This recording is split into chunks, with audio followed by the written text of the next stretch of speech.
Everyone welcome back to my channel. இன்றைக்கி நம்ம என்ன வீடியோ பதிவு பார்க்க போகிறோம் அப்படின்னா, இங்கே வந்துட்டு சரியான மழைங்க. இன்றைக்கின்னு பார்த்தா தான் லைட்டாக ஒரு கொஞ்சம் மழை பெஞ்சிருக்கு. ஸோ அது வரைக்கும் பார்த்தீங்கன்னா என்ன வெயில்னு அப்படி ஒரு வெயில். ஸோ அந்த வெயில் காலத்தில் பார்த்துக்கிட்டிங்கன்னா நம்ம ரோஜா செடியில் மெயினாகவே நான் ரொம்ப ரொம்ப பத்திரமா கேர்ஃபுல்லாக பார்த்துப்பேன். இதுலேயும் ரொம்ப ரொம்ப நான் கேர் பண்ணி பார்த்துக்கிறது பார்த்துக்கிட்டிங்கன்னா இந்த ரோஸ் பிளான்ட் தான். நம்ம எவ்வளோ தான் இந்த பிளான்ட் எல்லாம் பார்த்து பார்த்து வச்சுட்டாலும் அதில் ஏதாவது ஒரு கோளாறு பண்ணிக்கிட்டு தான் இருப்பாங்க. நான் மோஸ்ட்லி பார்த்தீங்கன்னா எல்லா ரோஜா செடிகளுமே வந்துட்டு தென்னை மரத்துக்கு கீழே அது ஒரு லைட்டாக ஒரு நிழல் இருக்கும். ஆனால் ஹெவியாக வந்து வெயில் இருக்கும். வெயிலும் படுற மாதிரியும் லைட்டாக வந்து நிழல் படுற மாதிரியும் நான் பார்த்துட்டு அந்த மாதிரி தான் கீழே தான் வைப்பேன்.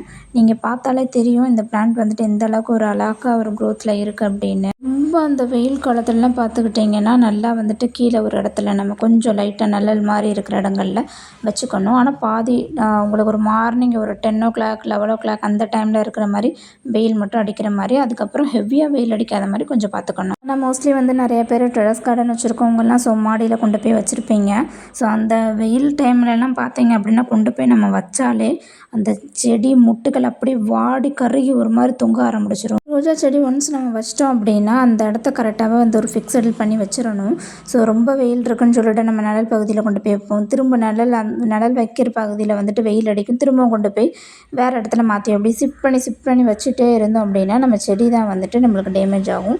ஸோ நம்ம முடிஞ்ச அளவுக்கு கரெக்டாக ஒரு நாளில் நம்ம பார்த்து நோட் பண்ணி வச்சுக்கணும். இந்த டைமில் எவ்வளோ மணி நேரம் வெயில் அடிக்குது அப்படின்றத பார்த்து வச்சுக்கணும். இது ஆல்ரெடி பூத்த பிளான்ட்டு, அதனால் நம்மளுக்கு கறி இருக்குது. ஸோ இன்னும் நான் கட் பண்ணலை, வீடியோ எடுக்கணுன்றதுக்காக அப்படியே விட்டு வச்சுருக்கேன். பொதுவாகவே வெயில் டைமில் பார்த்துக்கிட்டிங்க அப்படின்னா ரோஜா செடியில் பாதுகாக்கவும் செய்யணும். அதே சமயத்தில் பூக்களும் வந்துட்டு நிறைய பார்க்கணுன்னு ஆசைகள் இருக்கும் இல்லையா? அதுக்கு தான் இந்த சம்மர் டைம்லலாம் வந்துட்டு நம்ம செடிகளுக்கு நல்ல ஒரு லிக்விட் ஃபெர்டிலைசர் தான் நம்ம கொடுக்கணும். செடிகளையும் வந்துட்டு பாதுகாக்கும், ப்ளஸ் வந்துட்டு அதை காய விடாமலையும் பார்த்துக்கிறோம். இந்த ஃபெர்டிலைசர் பயன்படுத்துறதுனால செடிகள் வந்துட்டு நல்ல வளர்ச்சி அடையும். அது மட்டும் இல்லாமல் பூக்களும் வந்துட்டு அதிகமாக உங்களுக்கு கொடுக்கும். அது ரொம்ப ஈஸியான ஃபெர்டிலைசர் தாங்க. வீட்லேயே நம்ம ட்ரை பண்ணலாம். என்ன ஃபெர்டிலைசர்ன்றதையும் பார்க்கலாம். ஸோ இந்த ஃபெர்டிலைசரை பொறுத்த வரைக்கும் நம்ம மார்னிங் கொடுக்கறது ரொம்ப நல்லது. மோஸ்ட்லி நிறைய பேர் இடங்களில் வந்துட்டு வெயில் காலத்தில் பயங்கர ஹெவி வெயில் அடிக்கும். ஸோ இங்கே பார்த்தீங்க அப்படின்னா மார்னிங் வெயில், மதியம் வந்துட்டு மழை, அதுக்கப்புறம் ஒரு 3 மணிலேருந்து 4 மணி சரியான வெயில், இப்படி மாற்றி மாற்றி வந்துட்டுருக்கு. ஸோ உங்களுக்கு அப்படி ஏதாவது இருந்தது அப்படின்னா நீங்கள் ரொம்ப ஹெவி வெயில் இருக்கிற டைமில் நீங்கள் டெரஸில் வைக்காமல் கீழே வந்துட்டு நீங்கள் ரோஸ்களை வந்து வச்சுக்கலாம். உங்களுக்கு ரோஸ் வந்து கீழே வைக்க இடம் இருந்தது அப்படின்னா நீங்கள் தாராளமாக வச்சுக்கிறலாம்.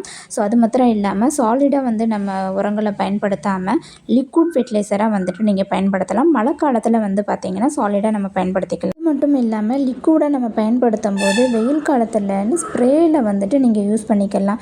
நீங்கள் மண்ணில் கொடுக்கறத விடையும் மண்ணையும் நீங்கள் கொடுக்கணும். ப்ளஸ் வந்துட்டு லீஃப்க்கு மேலே நீங்கள் அப்படியே ஸ்ப்ரே பண்ணாமலே விட்டுருவீங்க. அந்த உரத்தை நீங்கள் என்ன பண்ணணும் அப்படின்னா அந்த லீஃபில் நல்லா நனையிறதுபடி நீங்கள் வந்துட்டு பண்ணிக்கணும்.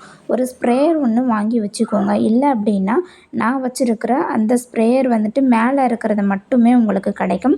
கீழே உள்ளது வந்துட்டு அந்த பாட்டில் வந்து நீங்கள் 1 லிட்டர் பாட்டிலோ இல்லை 10 லிட்டர் பாட்டிலோ இப்படி எது வேணாலும் நீங்கள் வந்துட்டு அதில் எடுத்துக்கரலாம். ஸோ எந்த மாதிரி வேணாலும் வச்சுக்கரலாம். இது வந்துட்டு ஒரு 100 rupees தான் வந்துச்சு. தற்சமயம் நம்மளுக்கு சின்னதாக வந்துட்டு போதும் அப்படின்றதுக்காக நான் வாங்கினேன். ஸோ எனக்கு பெரிய லெவலில் வந்து தேவைப்பட்டது அப்படின்னா நம்ம பெரிய கார்டனிங் வச்சதுக்கப்புறமா நம்ம அதை வாங்கிக்கலாம் அப்படின்றதுனால நாங்கள் அதை விட்டுட்டோம். ஸோ இதுவுமே எனக்கு ரொம்பவே வந்துட்டு யூஸ்ஃபுல்லாக இருக்குது. ஸோ இதை நான் இது 1 லிட்டர் பாட்டில் மட்டும்தான் இப்போ யூஸ் பண்ணுறேன். ஸோ எனக்கு ரொம்ப முக்கியமான செடிகளுக்கு மட்டும் பயன்படுத்தணும் அப்படின்றப்போ தான் நான் வாங்குவேன்.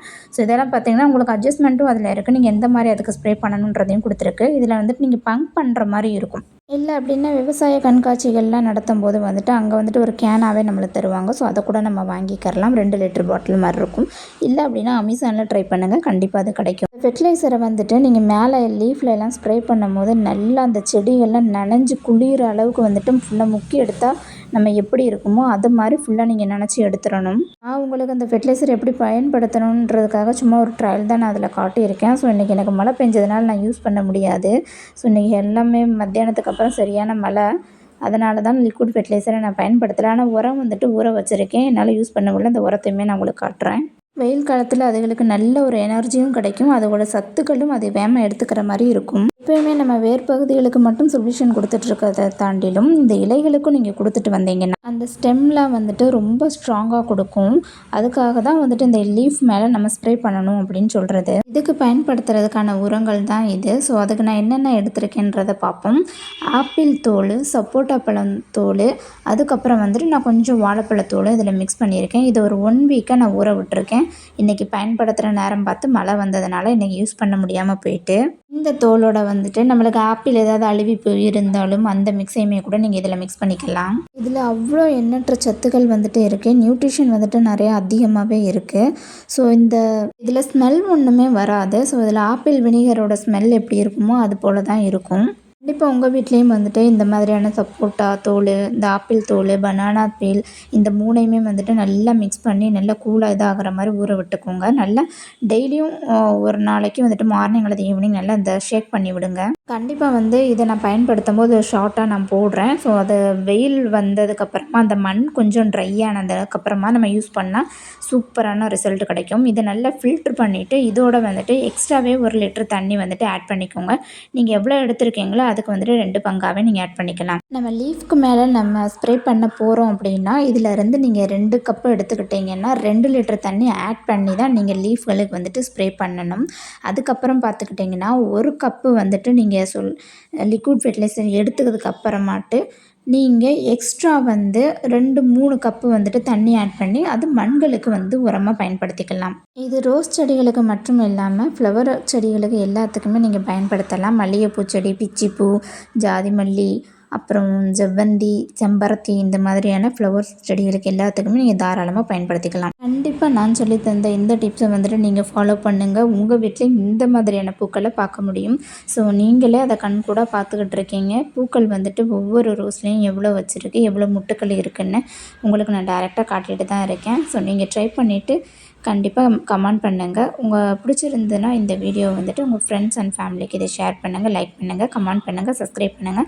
பக்கத்தில் உள்ள பெல் பட்டனை ஆன் பண்ணி வச்சுக்கோங்க. நெக்ஸ்ட் டைமில் வீடியோவில் பார்ப்போம். Happy gardening. நீங்களும் இந்த வீடியோக்களை பார்த்து என்ஜாய் பண்ணுங்கள். என்ஜாய் பண்ணுறது மட்டும் இல்லைங்க, நான் சொல்லித்தரேன் இந்த மாதிரியான டிப்ஸ்களை வந்துட்டு ஃபாலோ பண்ணிக்கோங்க.